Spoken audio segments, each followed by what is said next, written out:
posible caso de trata de personas. Se dividen en distintas categorías, vamos a hablar de cada una de ellas. En un primer momento vamos a hablar de los indicadores generales de trata de personas.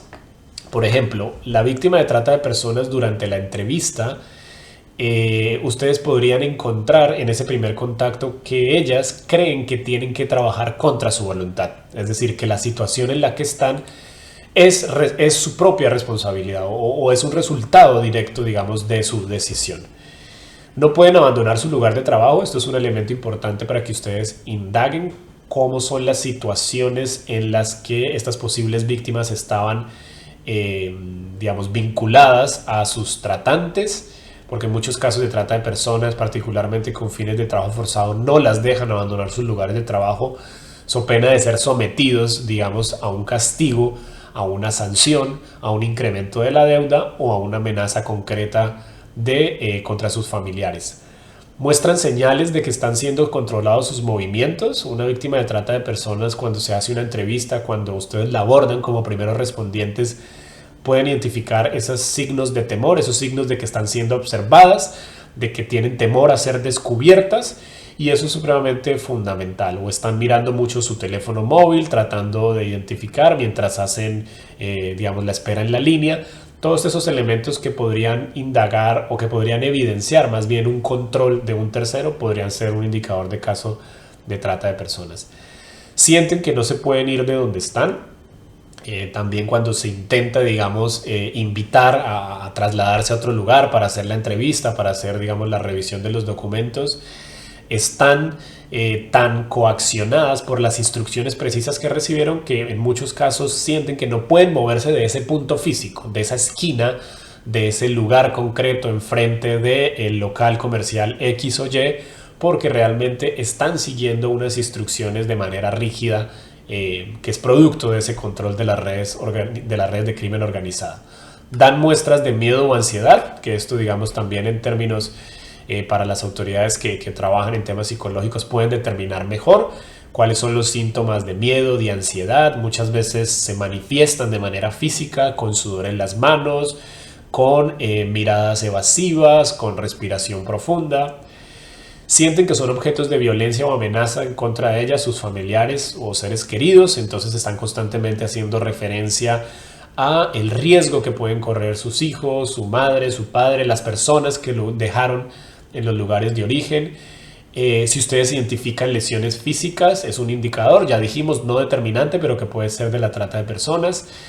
Si ustedes, por ejemplo, identifican también elementos que demuestran control, que no están en posesión de sus documentos.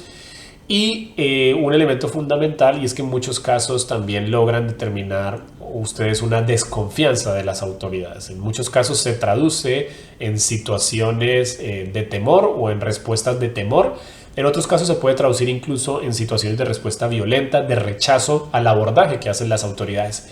Y es precisamente, y esto es algo que tendrá que desarrollarse más, digamos, con un componente de psicología, porque muchas víctimas ese control, digamos, y esa situación de explotación la expresan, la exteriorizan con una reacción violenta frente a las autoridades. Tratar de huir, tratar de cerrarse, digamos, a las respuestas a las preguntas que ustedes los hacen, tratar de esconder, digamos, algún tipo de documento, es también una reacción natural de ese control en el que están viviendo las posibles víctimas de la trata de personas.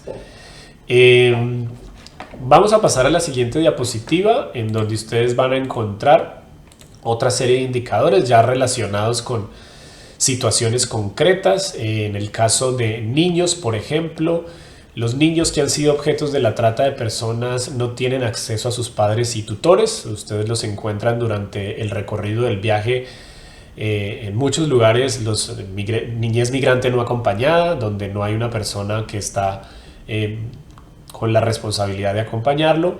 Parecen intimidados sin comportarse de una forma que no corresponde al comportamiento típico de los niños de su edad. Esto, digamos, aunque como decía es un indicador, puede ser relativo, pero concretamente hay unas características propias de los niños de 6, 8, 10, 12 años, digamos, determinadas por su edad, y en el caso que ustedes identifican no encuentran reacciones normales a ese tipo de edad. No tienen amigos, digamos, de su propiedad fuera del lugar en donde fueron identificados. Ustedes identifican que los niños no tienen acceso a la educación. Al hacer un abordaje y encontrar más información, no están escolarizados. Afirman que no tienen tiempo, que no tuvieron tiempo para jugar cuando X o Y persona los llevó, los trasladó. Viven separados de otros niños en viviendas que no cumplen los requisitos mínimos de habitabilidad. Comen separados o manifiestan comer separados de otros miembros de la familia. Digamos que la familia puede tener aquí una connotación diferente a la relación filial, y puede ser el grupo de niños o el grupo de hombres o de mujeres con los que viajaba, que además muchas organizaciones y muchas personas encargadas particularmente de esto crean en el imaginario de los niños y niñas ese concepto de familia para evitar luego algún tipo de reacción o de evidencia ante las autoridades. Viajan sin estar acompañados por adultos, viajan en grupos de personas que no son parientes suyos.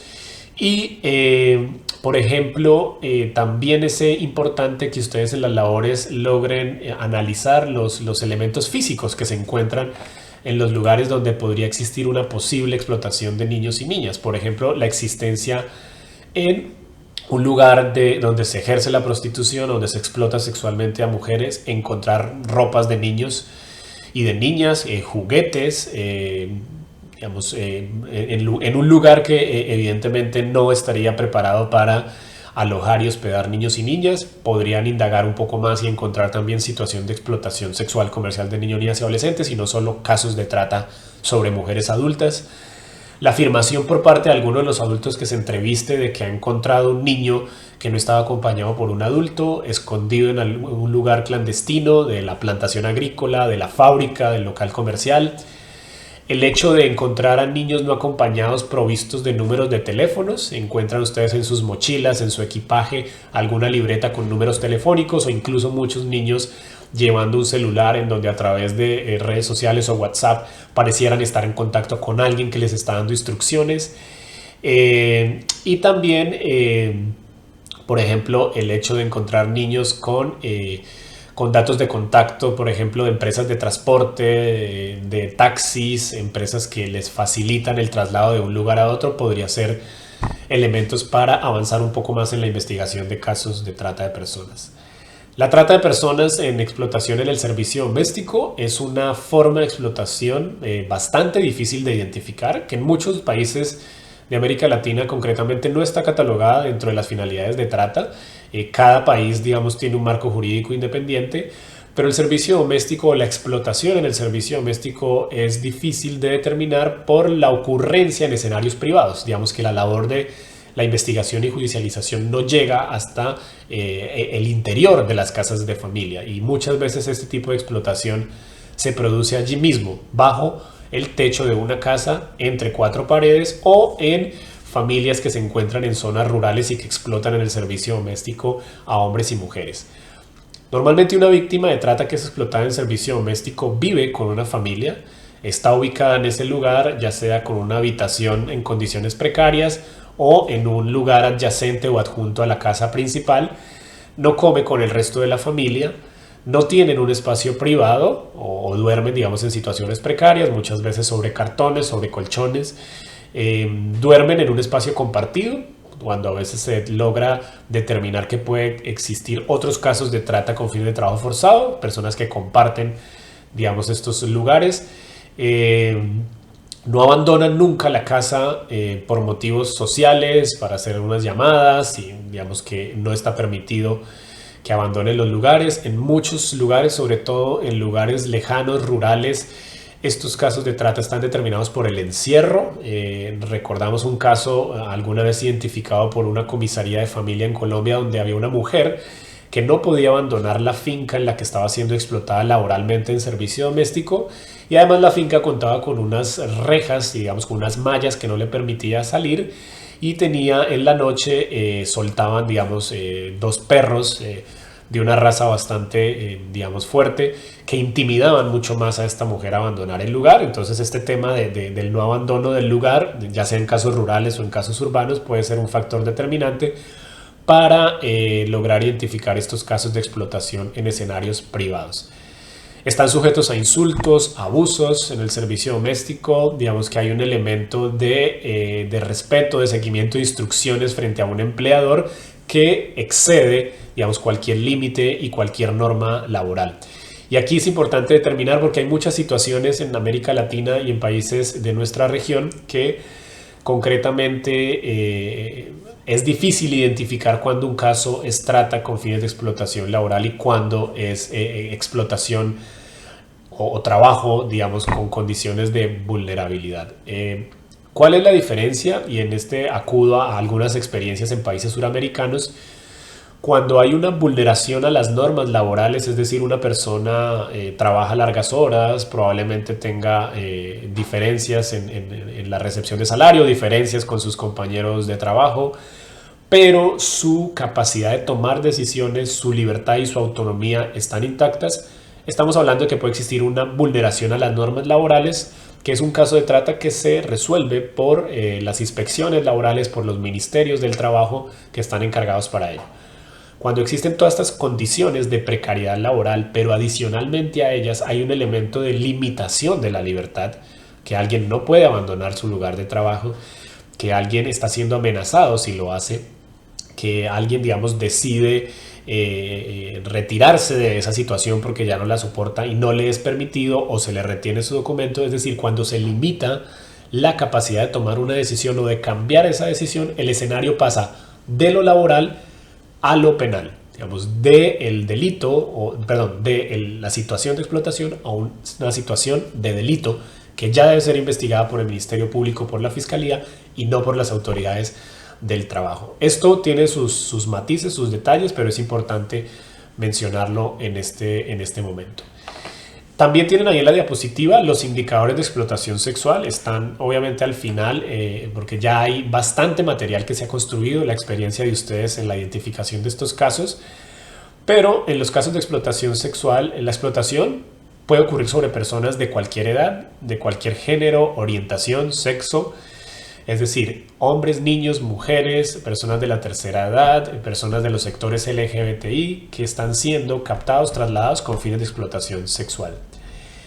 En la explotación sexual existe un elemento de traslado bastante constante, es decir, muchas víctimas de la trata con fines de explotación sexual son llevadas de un lugar a otro y en 2, 3 semanas, un mes son trasladadas a otro lugar, y esto se hace un poco para evadir el seguimiento de las autoridades, o también en un elemento bastante macabro, diversificar ese mercado, y las personas, mujeres, hombres, niños que están siendo explotados en una zona luego son requeridos por el mercado en otra zona, y esto es un elemento determinante también en la trata, que además tiene un elemento de traslado. En la trata de personas, digamos, en la definición de la trata de personas se deduce del inglés human trafficking, que es precisamente el traslado o el tráfico de seres humanos. Por eso el elemento de determinar el traslado de un lugar a otro es fundamental en un caso de trata de personas, no determinante. Pueden existir casos de trata de personas donde el traslado no tiene las características de un traslado internacional o de un país a otro, sino que una persona es explotada incluso digamos, en un mismo escenario doméstico o en un mismo barrio, lugar o ciudad. Tienen que trabajar muchas horas o, digamos, estar sometidos a la explotación de muchas horas, duermen donde trabajan, particularmente en los casos de explotación sexual, viajan en grupo, algunas veces con otras mujeres que no hablan el mismo idioma. Normalmente sus equipajes tienen muy pocas prendas de vestir, porque en los casos de explotación sexual las redes han organizado incluso también este tema de la vestimenta de los hombres y mujeres que están siendo explotados.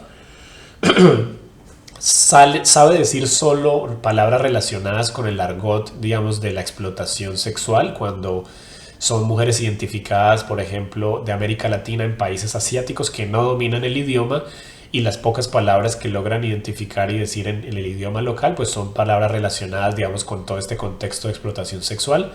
No tienen dinero en efectivo, es un otro indicador de explotación sexual o de personas que están siendo explotadas, y son incapaces de mostrar un documento de identidad.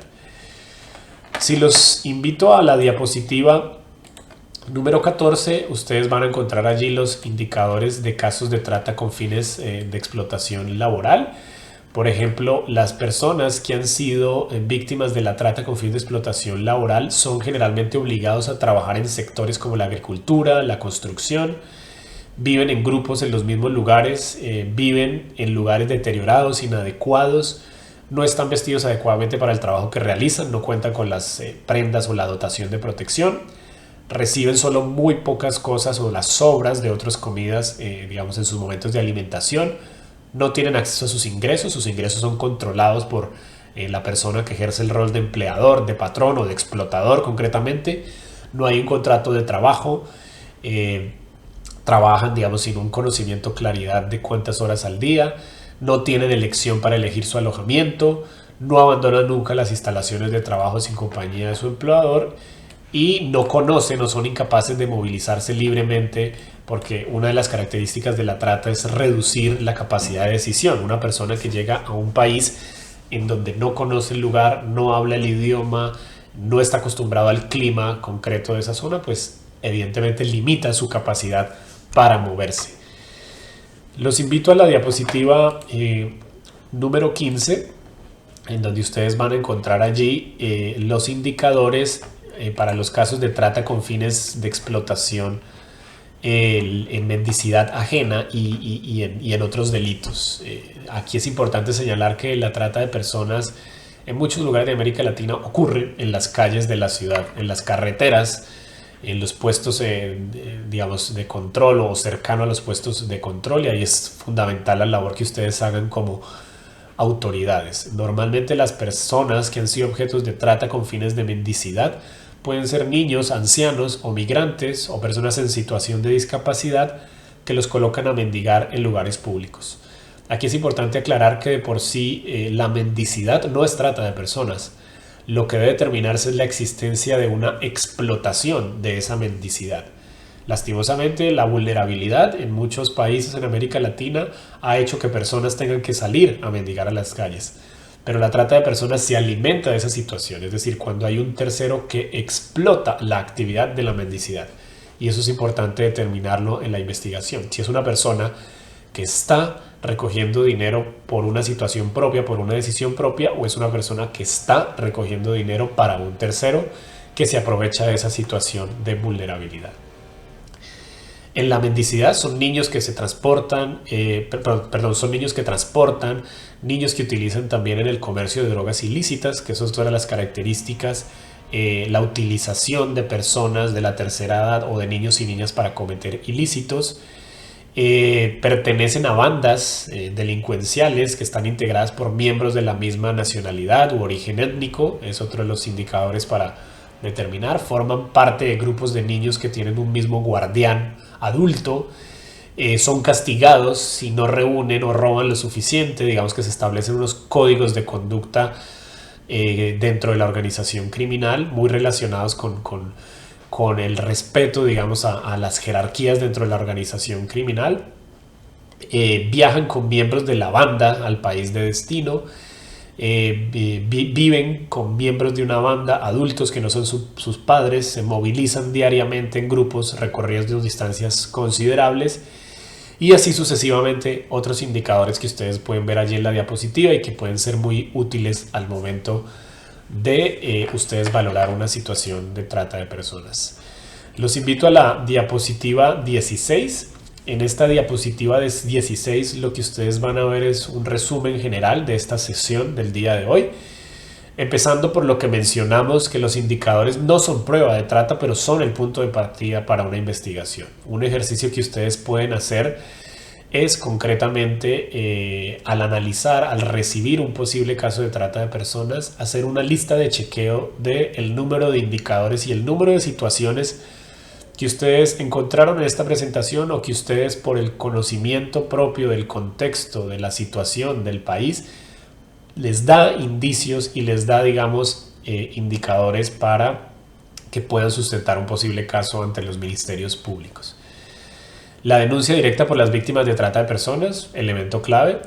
Las investigaciones reactivas, cuando hay una persona que coloca el caso en conocimiento de las autoridades, pero sobre todo las investigaciones proactivas son determinantes para poder reunir el número de indicadores necesarios. Ahí ustedes van a encontrar ¿Qué elementos es necesario indagar?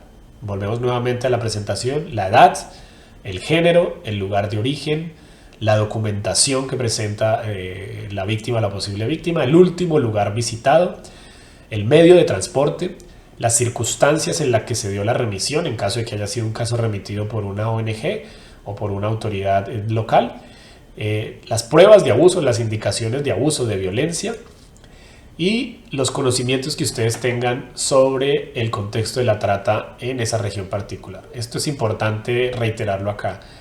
Aparte de la suma de indicadores, es importante que se conozca el contexto de la trata en esos lugares. Si son lugares azotados, digamos, por situaciones de explotación, si son lugares con presencia de plantaciones agrícolas, lugares con presencia de minas, lugares con presencia de altos flujos migratorios, todo ese contexto suma para que los indicadores que ustedes reúnen durante su entrevista, durante su indagación preliminar, digamos, hagan que la trata sea leída en contexto. En la trata no se investiga la trata por sí, la explotación por sí, sino que si indagamos en contexto puede abrir la posibilidad de que muchos otros casos de trata se identifiquen y de que muchas otras víctimas sean rescatadas y no sean sometidas a esta explotación. Yo quisiera ir cerrando la sesión invitándolos a la diapositiva 17, en donde van a encontrar mis datos de contacto.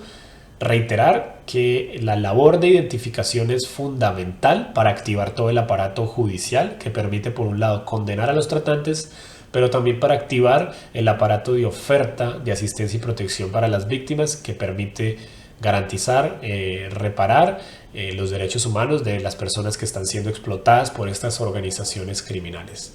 La identificación es un conjunto de actividades, de indicadores que ustedes pueden utilizar en su labor diaria y que sin duda le van a permitir a las autoridades avanzar con mayor pertinencia y precisión en la desarticulación de estas organizaciones de delincuencia organizada.